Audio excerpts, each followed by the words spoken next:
According to the Federal Aviation Administration's webpage, in fiscal year 2017, general aviation's fatal accident rate was 0.84% per every 100,000 flight hours, down from 1.09% in 2012. In 2017, 347 people died in 209 general aviation accidents. You have a 95.7% chance of surviving a plane crash, but you shouldn't let that stop you. Suppose you finally accumulated 2 weeks of paid vacation. You've been working earnestly for so long. Everyone knows how persnickety the boss can be. She does everything by the books and can get nasty at times, but there's undoubtedly administration heads belaboring her with recitation of policy and protocol, red tape and community guidelines. To hell with it all. But I digress. It's time to put those Delta Sky Miles you've been faithfully stockpiling for a rainy day to good use. So without too much fuss and several strings pulled, you meticulously pack you and your child's luggage and venture into the world. Everything was looking up, until the plane went down.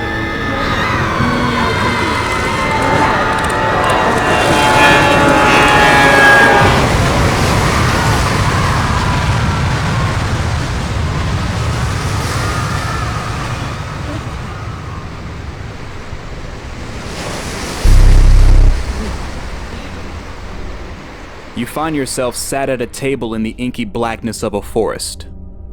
On the table lies a scale, a bell, and a deck of strange-looking cards. There's someone sitting across from you, but it's too dark to see exactly who or what it is.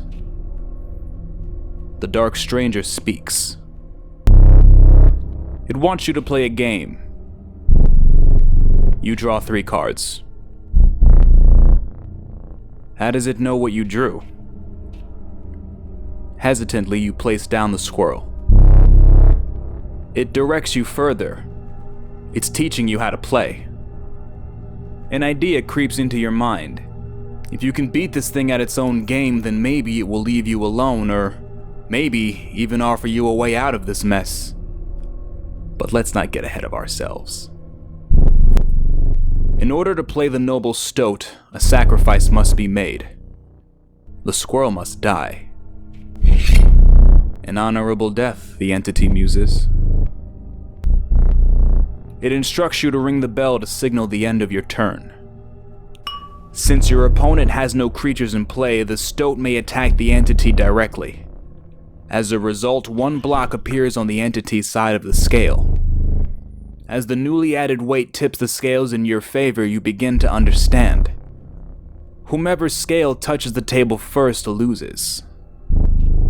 The entity places a card down. The creature on the card makes you uneasy. The card illustrates a starving man. The entity places it in front of your stoat, commenting that the man will fight the stoat, as men do. He attacks and the stoat loses 1 health. Now that you understand the game, the dark stranger challenges you to defeat him. You don't seem to have many options, and so the game goes on. After a few minutes of silence, it speaks again.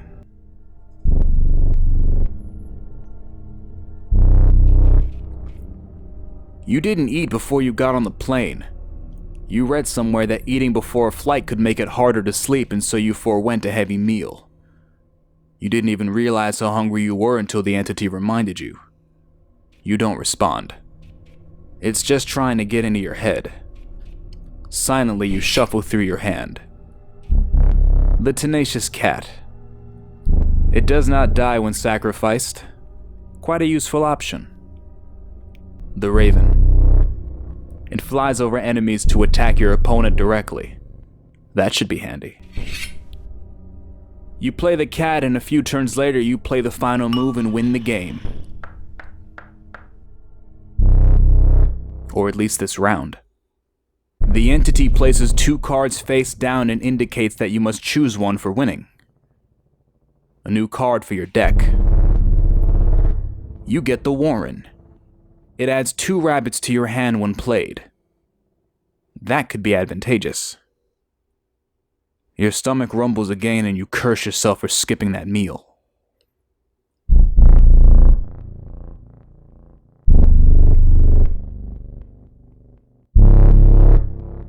The second round begins. As you plot your next move, the entity speaks again.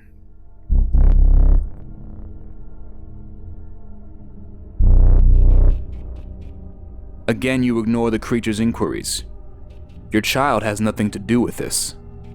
Besides, you doubt that anything you say will satisfy the dark being. Shifting in your seat nervously, you continue the game. Angered by your apparent apathy, the dark creature berates you, but doesn't move from his place. It appears that there's a preordained arrangement revolving around this ominous card game.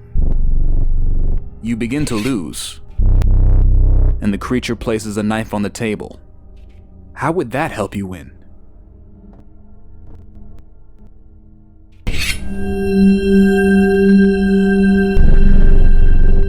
Best not to think about it. You win the second round and a glimmer of hope surges through your heart. Mayhaps this dark creature chose the wrong game to challenge you to because you're kicking his ass right now. Again, it offers you 2 face-down cards to choose from and to add to your deck. This time you receive the Flighty Elk. It moves after attacking.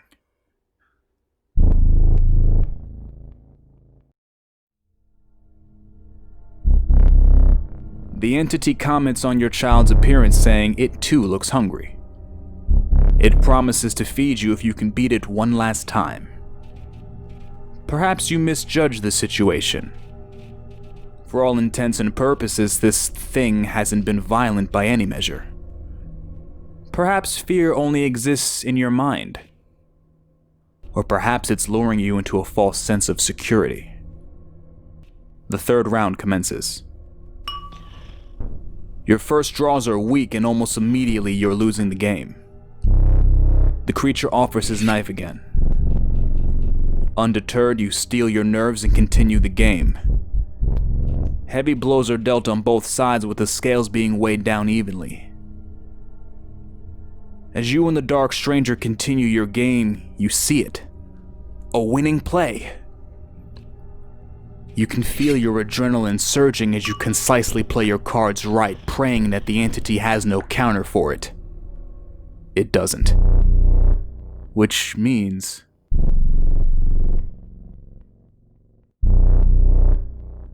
it's time to eat. That was quite a ride, right? Whew. Before I go, I want to share some information, just talk about the game a little bit. What initially drew me to this game was its artwork. The simple cartoony designs combined with the rustic Silent Hill palette intrigued me to no end. I ain't never seen no shit like this before, and that'll grab me anytime. Then you throw in a pair of googly eyes in the surreal atmosphere with the ambience pumped to 11, and you've got the Isaiah Genesis stamp of approval. Wow. Sacrifices Must Be Made is the brainchild of Daniel Mullins and the result of a game jam. A game jam is when developers from around the world spend a weekend creating games based on a theme suggested by the community. These events take place every April, August, and December. That means that your boy Daniel Mullins produced the game code, art, and audio in 48 hours, and if your jaw isn't already on the floor, then I feel sorry for the soulless husk that you call yourself.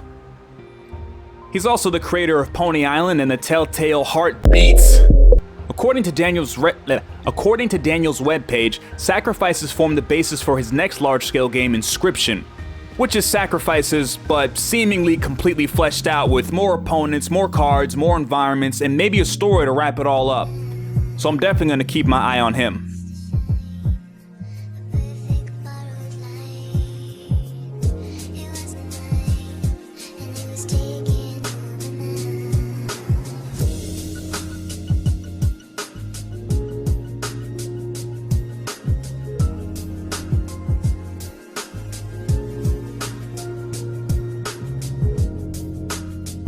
Well, thanks for watching, guys. I appreciate it as always. Shit, I don't know how to end videos. I'm just gonna throw the music up.